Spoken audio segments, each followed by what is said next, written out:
Hello, ladies and gentlemen. Welcome back to Sportsbook Review's coverage of Euro 2020. I'm your host, Martin Green. I have alongside me Matt Lawrence and George Gamble. Great to have you both here today.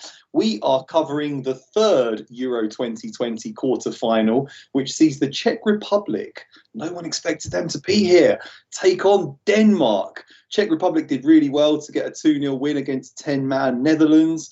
And Denmark, wow, they just absolutely destroyed Wales. I had Denmark on the money line at plus 110, which was just a huge set of odds.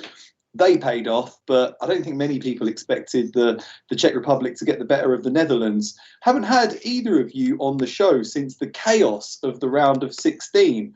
What's your reaction to it, George? Did you expect so many big teams to crash out? And who do you think who's going to go on and win the tournament now? Oh, it was shocks everywhere, wasn't it? For example, the Switzerland-France game was just unbelievable. But who would have thought that Group F, that group of death, that none of the teams in that group would have even reached the quarter-final stage? It was unfathomable to begin with, wasn't it? It was just crazy, absolutely crazy. And yeah, the thing is, that's why we love football, though, isn't it? Everyone does support the underdog, and when the underdog's got a chance of winning, you do root for them. But yeah, fair play to those teams, the performances that they put in. Obviously, we'll speak about them shortly, but Czech Republic against the Netherlands, I thought was a great game. But for me, I've always been a believer of defences win tournaments, and England haven't conceded a goal. They've looked fairly solid at the back.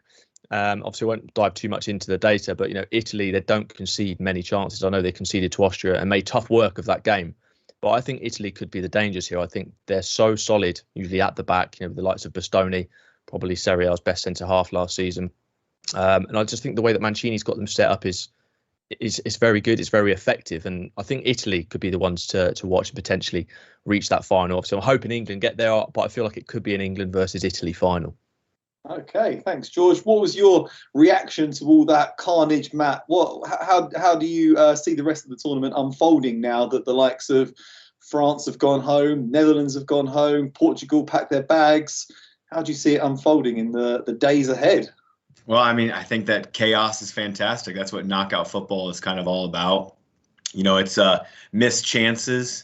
When you look at Malen for the Dutch side, he had that fantastic 1v1 opportunity against the Czech Republic, misses it, and then next thing you know, comes down the other way, red card, and the game just turns on a knife. And it's crazy. And some of these matches have been just like that. I mean, losing my Spain minus 3/4 of a bet against Croatia, that one really stung. I could not believe that one. Had that one in my pocket, and that didn't feel too good. And yeah, France just completely letting their foot off the gas, taking off some of their best players, not in the right time, in my opinion. And it really comes down to good management, good tactics, but the players have got to take their chances, because we've seen when they're not clinical in the box, the next thing you know, defense slips up and the game just turns and changes. So this is what knockout football is all about, and it's great.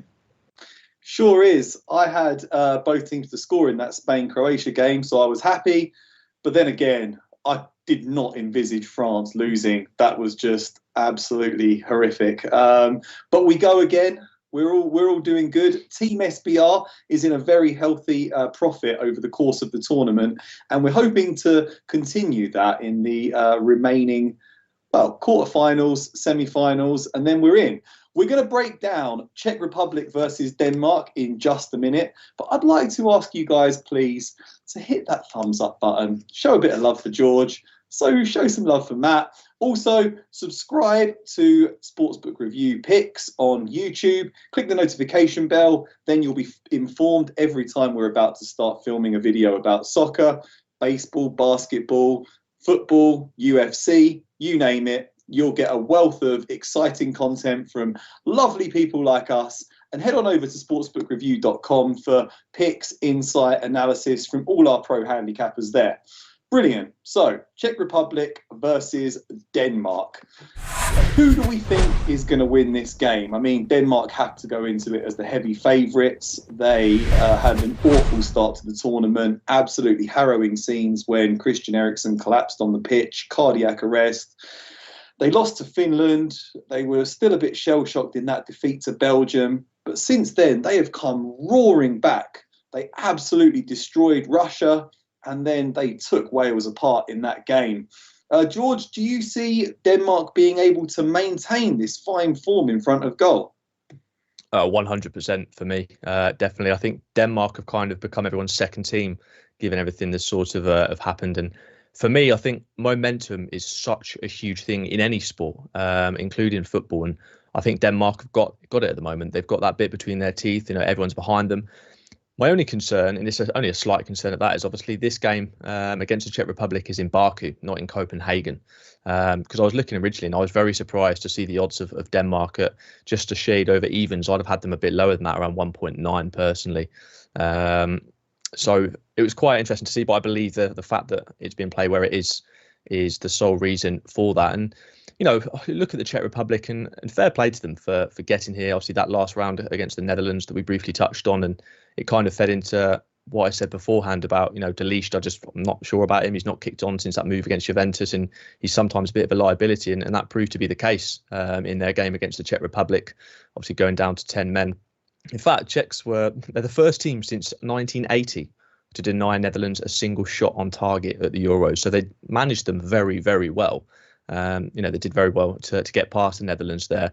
But you look at Denmark, I just think they're too strong. I think they're far too strong. The other thing that may be contributing to the odds is the possibility that, personally, my player of the tournament already, Simon Kjær, may not be available for this one.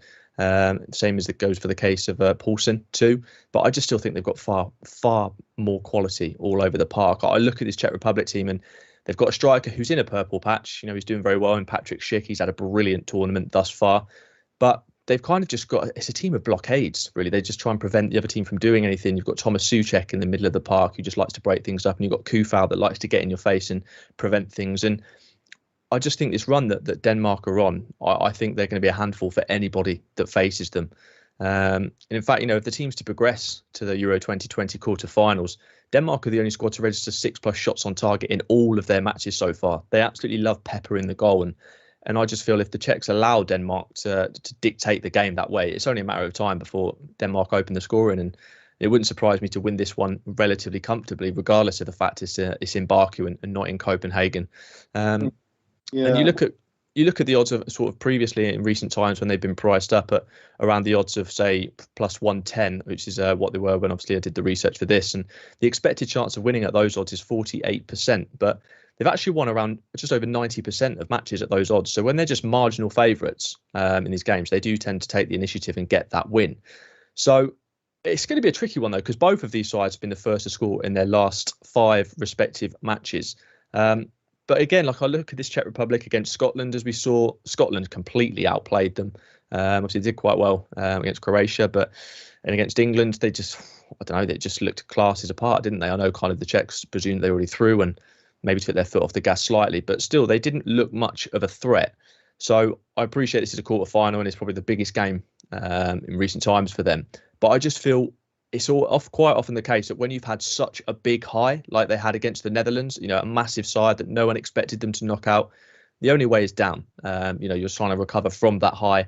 And I don't feel they've got the tools needed to knock Denmark out of this tournament. I feel they make it tough, but overall, I think cream rises to the top. And I just see Denmark just winning this one relatively comfortably.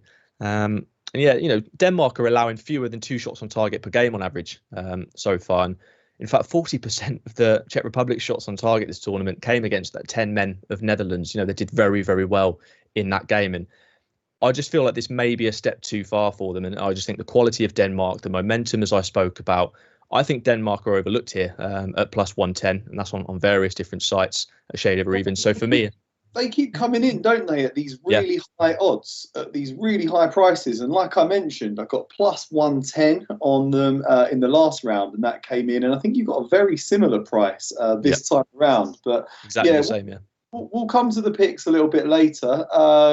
So we've got some good comments coming in on the chat. Poker Factory TV wants to know if I've collected my 100-to-1 lay bets on Sweden yet. Everyone was saying Sweden will go on and win it. They'll get to the final. They're 50-to-1. So, look, I'll give you 100-to-1. They're not going anywhere. Lo and behold, they've already crashed out. Aloha, fellas, from Ashley Waite. I know that's in Hawaii. Jim Bean says it's going to go to extra time. Zambia in the house from Happy Chola. Thank you. Windog, keep saying smash that like button. Smash that like button. Thank you. And Matt Criley's like has been duly contributed. Names watching on from Norway. We've got Denmark. Someone saying Denmark and over.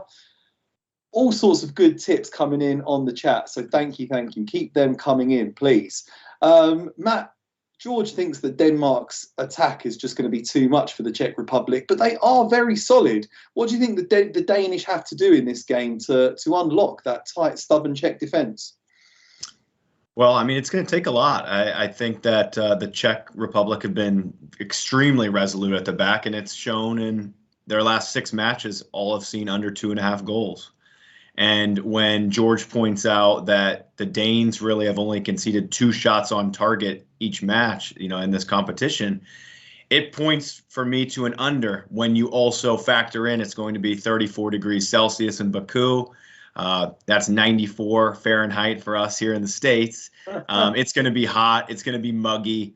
And that tends to lead to an under also with the knockout round, just being all tight and, the players a bit nervy. I don't think it was the biggest shock to see the Czech Republic take on and beat that Dutch side. I mean, we had been kind of picking on them throughout the entire competition as they should be a letdown. They don't have the correct defense really to continue on in this competition. But I think it's really credit to the Czech Republic in that one. I think they're awkward. They just, the way that they've defended teams, they were able to play and defend England extremely well. If they can kind of go into that same setup and just stay in this game for as long as they can in this heat, players getting tired, I think the second half could be a slow burner here. So what I've gone with is the unders. I think that I definitely lean towards the Danes. I think that they are rightly favorite just because the quality when you look at it from player to player is better.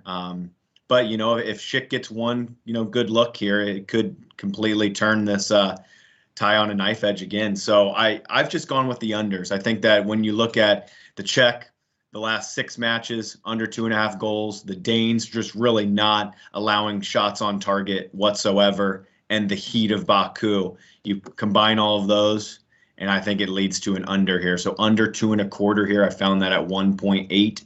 or minus 125, and that's my best bet for this one. Okay. Yeah, I mean, Baku is definitely a long way from Copenhagen, and it's not the sort of conditions that some of these Danish players are going to perhaps be used to playing in. I'm also a little bit concerned about the Czech Republic. I mean, they were very resolute against Scotland, did pretty well to get a draw with a very good Croatia team. I didn't see much from them in that England game. I must say they were very unambitious. England took the lead and just sort of sat back and cruised to that narrow victory, really. I also think that Denmark could just be a bit too strong for the Czech Republic in this game. They do, like George said, they just put on the block. It's like Slavia Prague in the Europa League last season. But then all it takes is a ambitious quality team to come and unlock them. And for me, I think Denmark could be that team. Do we know what do we think about the starting 11 in this one? Who do we think is going to get the nod? Because obviously Poulsen came out. He's a bit of an injury doubt. Everyone was like, "Oh, that's going to really diminish their chances of success." And then Dolberg came in, scored twice. It's going to be pretty hard to leave him out. Do you reckon he'll start in this game, guys, or what do you see from a front 3 or a front 5 from Denmark? Well, I don't think you can leave Kasper Dolberg out after the game that he had before. He's got to start in there, and it wouldn't surprise me to see him kind of spearheading maybe a front 3 with Braithwaite and maybe Damsgaard just in behind, potentially on either side of him to support him. Wouldn't surprise me to see that as well for a lineup, and that's solid. Braithwaite, he's a very good goal scorer. He's very consistent in his play in terms of his team play, and Dolberg's already proven. He obviously went back to, I believe it was the Johan Cruyff Arena, wasn't it? That one was played at, and where he applied his trade for Ajax, and he hit the ground running straight away. So yeah, I don't think you can leave Dolberg off here. It wouldn't surprise me to see him start at all. I mean, I was just going to say as well, I don't know how much credence you'll give to this, but I was looking at before total amount of travel time that all of these teams that are currently in the quarters have faced. And You look at Czech Republic, they're the second most travelled side at just over 10,000 kilometres so far this tournament. We look at Denmark, and obviously they've not really had much travel time at all. So you wonder if that could catch up to Czech Republic. Again, it could be a nothing stat, but for me, I often sort of find that teams that had to travel a long distance, you see it in other tournaments, it can be a somewhat laboured sort of affair in performance when they're sort of trying to recover from all that travel. So it's just something to bear in mind. I wouldn't say obviously it's a massive point, but yeah. Okay, thanks. Matt, you're going for under 2.25 goals, so you're not giving us your take on the result. If you had to say who's going to win this one, are you leaning towards a particular team?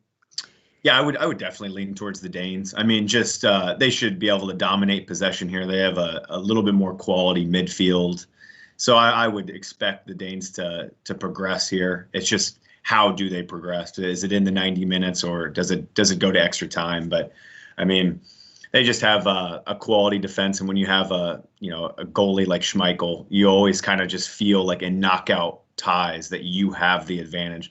The longer the match goes, even if it does go to extra time and penalties, you feel that the edge is with the Danes no matter what. So yeah, I think that the Danes progress and meet England in the semis. Yeah, they're just so solid at the back. Schmeichel is a very reliable keeper. Christensen's a quality defender. If Kjaer's out injured, that's a blow, but Vestergaard's decent. They've got good players that can come in. And Delaney and Højbjerg, just a really effective screen for that defence. And then that just gives everyone else an opportunity to pour forward and create chances. Like George said, pepper the goal with lots of different shots. So I can see Denmark winning this one. I'm with you. I'm going for Denmark. I will read out the picks in just a minute, but we had our man. It was Fear and Loathing in London and Fear and Loathing in Italy. And our gonzo journalist, Tancredi Palmieri, has been back on the road. So we have another segment of his travels to show you. Take it away, Esteban.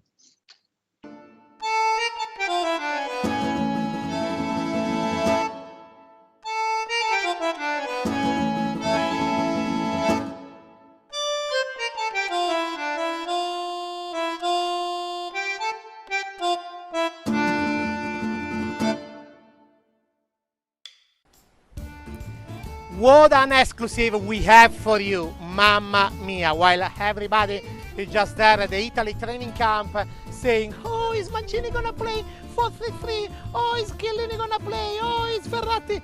Well, the news is here in Rome. The news is that while you are hanging around and strolling under the sun, and mamma mia, what a sun, it could happen that randomly, eventually, you can stumble and walk across the one and only Lorenzo Insigne. Yes, it is. He's here. I know he can't speak.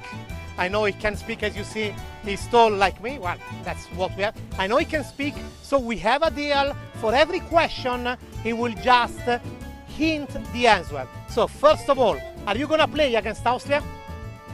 He's going to play against Austria. Would you suggest, I know you can talk about betting, I know you can't. Would you suggest us to bet on Italy to beat Austria? No! Wait a second, I think that you didn't understand in English. Ci suggeriresti di scommettere sull'Italia che batte l'Austria? Ah, I didn't understand in English. Seemed to me too impossible, too difficult. What's your plan now for the rest of the day, if you can tell me? He can't tell me. Thank you very much, Lorenzo. Forza Italia. Grazie. Grazie, Lorenzo. Mamma mia. Look at this red wave that is going with them. Mamma mia. A little bit, just a little bit, just a little bit, a little bit, a little bit. I'll show you a brave man. Sorry, excuse me. Sorry, excuse me. He doesn't want to talk, but he is brave. Going with German shirt all the way till Wembley. That is a real brave man. Can't believe they got him with that Denmark flag. Poor Tancredi. The things he does for SBR to spread the gospel of sportsbook review across Europe. But I hope you all enjoyed that. While we're there, actually, just quickly, we are obviously filming this a day before the game. So Who do you think's going to win, guys? We haven't asked you about Italy versus Belgium. Just really quickly, if you had to say, who's going through? Matt. Italy are going through, but I guess I haven't even is Hazard and De Bruyne on the bench. I haven't even been able to look here, so maybe go to late fitness test. We're not going to know until just before the game, I don't think. Oh yeah. So yeah, that's going to be tough. But I think that just with that information, I think that Italy progress. I just think they haven't conceded in 12 matches. I think it's going to be tight, and Belgium are going to play a little bit more defensively than what they would like. But I think that Italy find a way to progress. Okay. What do you think, George? Who's going through? Italy? Yeah, Italy in a very tight game. The last 3 Euro quarterfinals went to penalties, and if De Bruyne's not playing, Belgium are going to miss their chances massively, and they need him against this resolute Italy side. But for me, I think Italy drag it out and progress. Okay. And are you both going for Spain, or do we see Switzerland pulling off an upset? Oh, Spain every day. Spain for me. Yep. Spain for me. I think I went for. I still think both teams can score in that one as well. I think even though Xhaka's missing, the legendary Xhaka, I think they might cause Spain a few problems on the counter attack. Okay, thanks guys. Esteban, could you please bring up the picks and okay, well, me and George, we're both going for the exact same thing. Denmark to win at +110.